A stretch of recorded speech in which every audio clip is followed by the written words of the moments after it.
And gold buyers, మీ కష్టాల్లో నమ్మకమైన మీ ఆత్మీయ నేస్తం.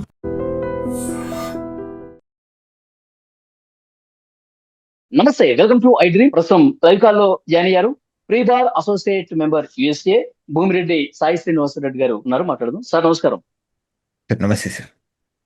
సార్, అమెరికాలో గ్రీన్ కార్డు దరఖాస్తుదారులకి ఒక భారీ ఊరట కలిగిందని చెప్పాలి. ఇంతకుముందు అయితే పెద్ద ఎత్తున ప్రచారం జరిగింది. అమెరికాలో అసలు ఉండడానికి వీల్లేదు, పూర్తిగా అమెరికాను ఖాళీ చేసి వెళ్ళిపోవాలి, ఫ్యామిలీతో సహా వెళ్ళిపోవాలి, ఇలాంటి చర్చ బాగా జరిగింది. కానీ ఆ చర్చకి తెరదించుతూ దరఖాస్తుదారులు అమెరికా విడాల్సిన పని లేదని చెప్పి చాలా క్లియర్ గా డిహెచ్ఎస్ తెలియజేసింది. అసలు ఏంటి సార్ ఈ గందరగోళం రావడానికి కారణం ఏంటి? ఇప్పుడు దాన్ని వెనక్కి నిజంగానే తీసుకున్నారా? ఏం జరిగింది సార్, ఏమైందంటే గత 2 వారాల క్రితము ఒక చిన్న మెమో అనేది ఇష్యూ చేయడం జరిగింది సార్. అంటే పాలసీ మెమో. ఏమనంటే గ్రీన్ కార్డ్‌ని మీకు కావాలి అనుకుంటే, అంటే మీరు డేట్స్ కానీ కరెంట్ అయినప్పుడు, మీకు గ్రీన్ కార్డ్ అప్లికేషన్‌కి మీరు ఎలిజిబుల్ అయినప్పుడు, మీరేం చేయాలంటే సింపుల్‌గా మీ సొంత దేశానికి మీరెళ్ళి, అక్కడ గ్రీన్ కార్డ్ అప్లై చేసుకొని, అక్కడ స్టాంపింగ్ చేసుకొని మీరు దేశానికి రావాలని వాళ్ళు ముందు చెప్పడం జరిగింది. అంటే దీని ద్వారా ఏమైతదంటే సుమారు 6-7 లక్షల మంది గ్రీన్ కార్డులు ఇక్కడ అమెరికాలోనే తెచ్చుకుంటారు. దాన్ని అడ్జస్ట్‌మెంట్ ఆఫ్ స్టేటస్ అంటారు. అంటే దేశంలో ఇక్కడ ఉండి లీగల్‌గా వచ్చిన తర్వాత, సో వాళ్ళ డేట్స్ కరెంట్ అయినప్పుడు వాళ్ళు జస్ట్ ఇక్కడ ఉన్నందుకు ఇక్కడ అప్లై చేసుకుంటే వాళ్ళు గ్రీన్ కార్డ్ ఇష్యూ చేస్తారు. కానీ ఇక్కడ ఏమైతుందంటే ఇండియాకెళ్ళి, అంటే ఏ దేశ వాళ్ళు అక్కడికి వెళ్ళిపోయి అక్కడి నుండి మీరు గ్రీన్ కార్డ్ తీసుకొని రండి అంటున్నారు. అంటే మనం చూస్తున్నాం ఇప్పుడు, అంటే వీసా అపాయింట్మెంట్స్ కానీ ఒకసారి మనం మన దేశానికి వెళ్ళిపోతే మళ్ళీ రిటర్న్ వస్తామా లేదా అనేది ఒక గందరగోళమైన సిచ్యువేషన్లో మనం అందరం ఉన్నాం. అంటే ఈవెన్ H1B హోల్డర్స్ కూడా మీరు బాగా చూసుకుంటే దేశానికి ఇప్పుడు హాలిడేస్ కానీ లేకపోతే నార్మల్గా ఏదైనా చిన్న చిన్న ఫంక్షన్స్ కూడా రావడానికి కూడా చాలా ఇబ్బంది పడిపోతున్నారు. అంటే H1B హోల్డర్స్ చాలా మంది నేను చూసిన వాళ్ళల్లో ఏదన్నా చావులు జరిగినా కానీ ఇండ్లలో జరిగినా కానీ వాళ్ళు కొంచెం చాలా భయపడి ఏమన్నా అయిపోతాం, మేము అక్కడ స్ట్రక్ అయిపోతామని ఒక ఇంటెన్షన్లో వాళ్ళు చాలా భయం పోయి ఇక్కడే ఉండిపోతున్నారు. సో ఇదే ఈ సిచ్యువేషన్ సేమ్ గ్రీన్ కార్డ్స్కి ఏమవుతుందంటే గత 20-30 సంవత్సరాల నుండి మనం గ్రీన్ కార్డ్ కోసం వెయిట్ చేస్తూ ఉంటాం సార్. అంటే 2014లో గ్రీన్ కార్డ్ అప్లై చేసిన వాళ్ళకి ఈరోజు గ్రీన్ కార్డ్ వస్తుంది. అంటే సుమారు 13 నెలలు 13 సంవత్సరాల తర్వాత. అంటే ఇంకా ఫ్యూచర్లో అది పెరిగేది తప్ప తగ్గదు ఆ టైమింగ్ అనేది.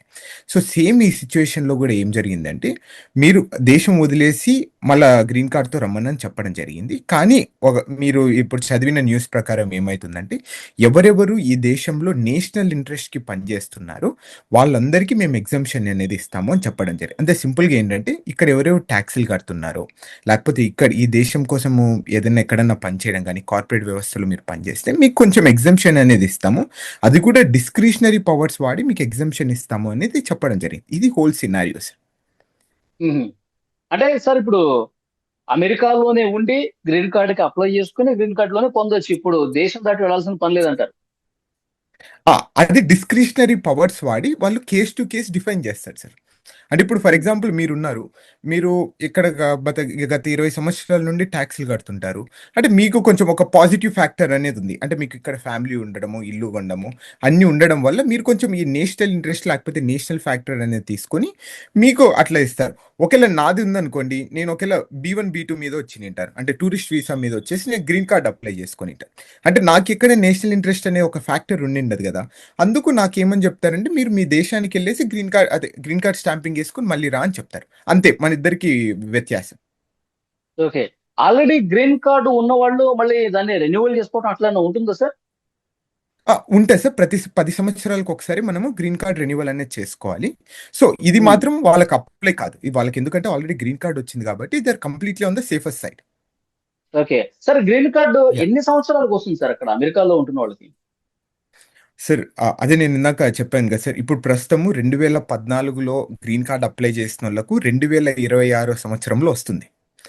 అది 2014లో ఆ రోజు ఉన్న పాపులేషన్ కానీ ఆ రోజు ఉన్న H1B హోల్డర్స్ చాలా తక్కువ మంది ఉండింటారు. అంటే మనం చూసింటాం అప్పటికింత, అంటే H1B హోల్డర్స్ అమెరికాకు వస్తుంటారు అనేది చాలా చాలా కొంచెం తక్కువ.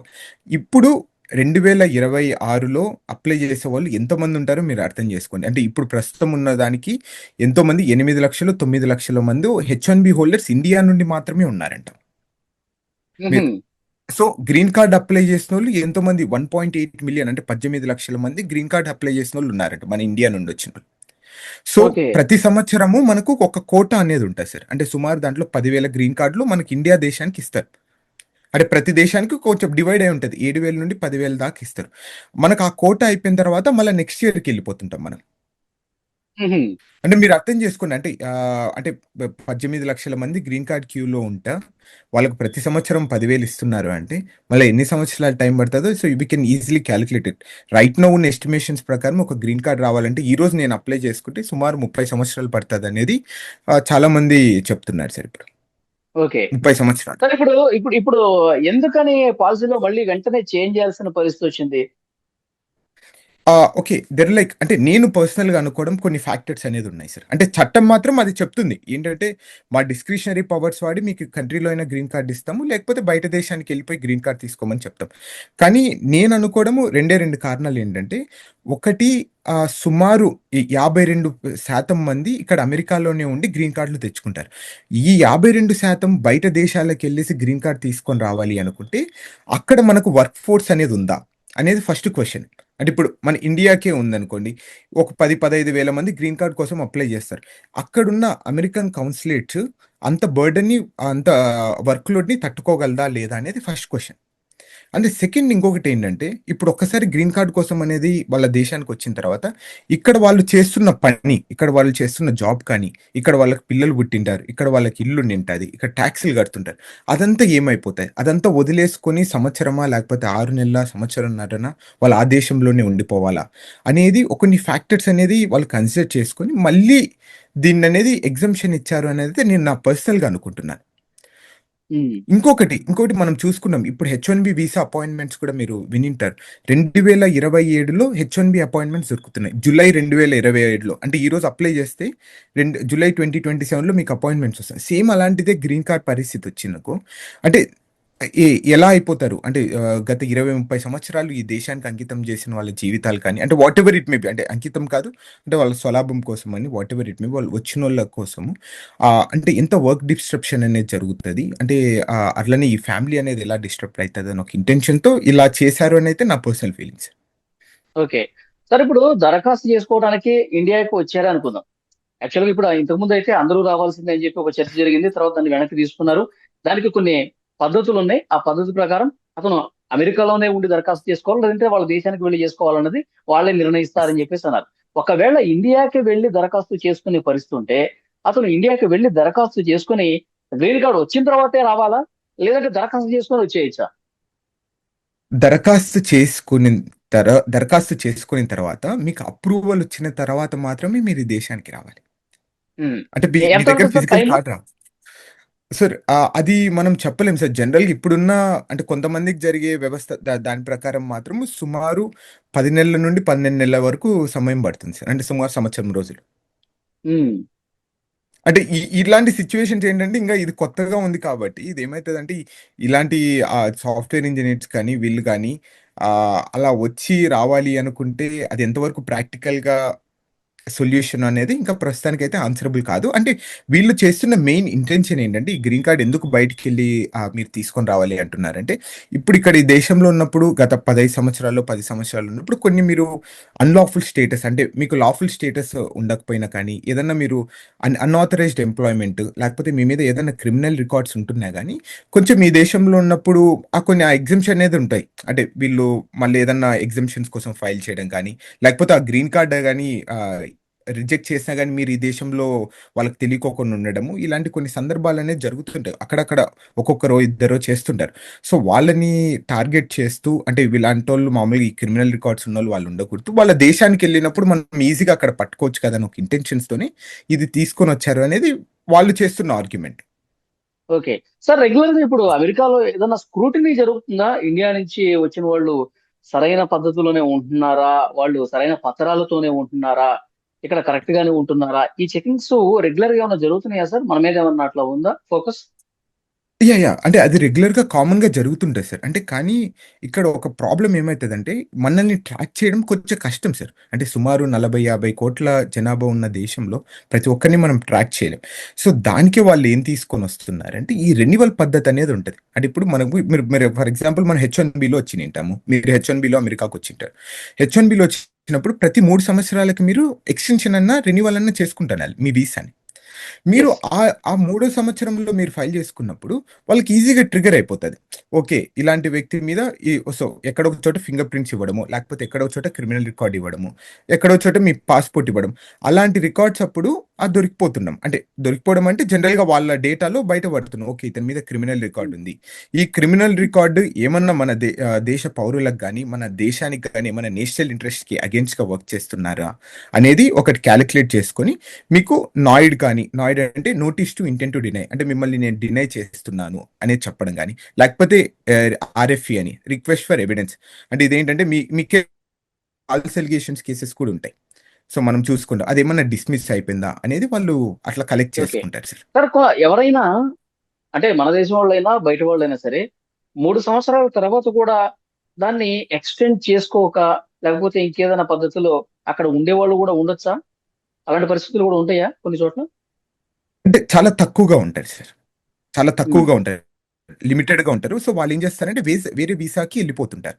అంటే ఇప్పుడు ఫర్ ఎగ్జాంపుల్ కొంతమంది ఏం చేస్తుంటారంటే ఇప్పుడు 6 సంవత్సరాలు హెచ్ఎన్బి వీసా అనేది ఉంటాయి సార్ మనకి జనరల్ గా.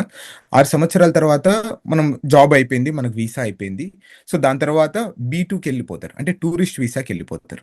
ఎందుకు టూరిస్ట్ వీసాకి వెళ్ళిపోతారంటే దానికి కారణం ఏం చెప్తారంటే, మేము 6 సంవత్సరాల నుండి దేశంలో ఉన్నాం కదా, మేము ఇవన్నీ అంటే మాకు ఇల్లు కానీ కారు కానీ లేకపోతే ఇన్సూరెన్స్లు కానీ ఇవన్నీ ఉన్నాయి, మా ఫ్యామిలీ అనేది ఉంది.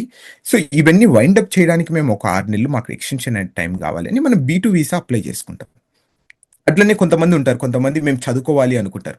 6 సంవత్సరాల తర్వాత కూడా మేము పిహెచ్డి చేస్తే ఇంకా మంచి అవకాశాలు ఉంటాయి, మా సొంత దేశానికి వెళ్ళిపోతున్నా కానీ F1 వీసాకి వెళ్ళిపోతారు. అంటే అలాంటి సందర్భాలు రెగ్యులర్గా జరుగుతూనే ఉంటాయి సార్. ఇంకా మళ్ళీ ప్రాబ్లమ్స్ ఏమి రావంటారా? అంటే ట్రంప్ గారు ఎప్పుడు ఏ డెసిషన్ తీసుకుంటారు అన్నది కూడా చాలా మంది ఒక కన్ఫ్యూజ్ ఉంది కాబట్టి, భవిష్యత్తులో అక్కడ ఉన్న భారతీయులకి ఏమన్నా ఇబ్బందులు ఉంటాయా, లేకపోతే అంత సజావుగానే సాఫీగానే జరిగిపోతుందంటారా?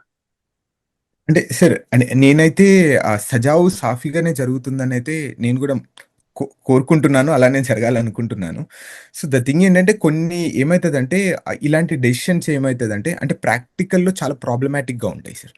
అంటే తను ఒక ఇంటెన్షన్స్తో చేస్తున్నాడు. తను ఏమంటున్నాడు అంటే ఇల్లీగల్ ఇమిగ్రెంట్స్ కానీ లేకపోతే ఇల్లీగల్ ఇమిగ్రేషన్ అనేది ఎక్కువగా ఉంది, వాళ్ళని స్టాప్ చేయాలి అనే ఒక ఇంటెన్షన్తో తను చేస్తున్నాడు. సో కానీ ఇది లీగల్ ఇమిగ్రేషన్ మీద కూడా చాలా ఎఫెక్ట్ పడుతుందా అనేది ప్రాక్టికల్గా అక్కడున్న వ్యవస్థ కానీ అక్కడున్న మనుషులకు కానీ అర్థం కావడం. అంటే సింపుల్గా ఒక ఎగ్జాంపుల్ మనం అనుకుందాం సార్.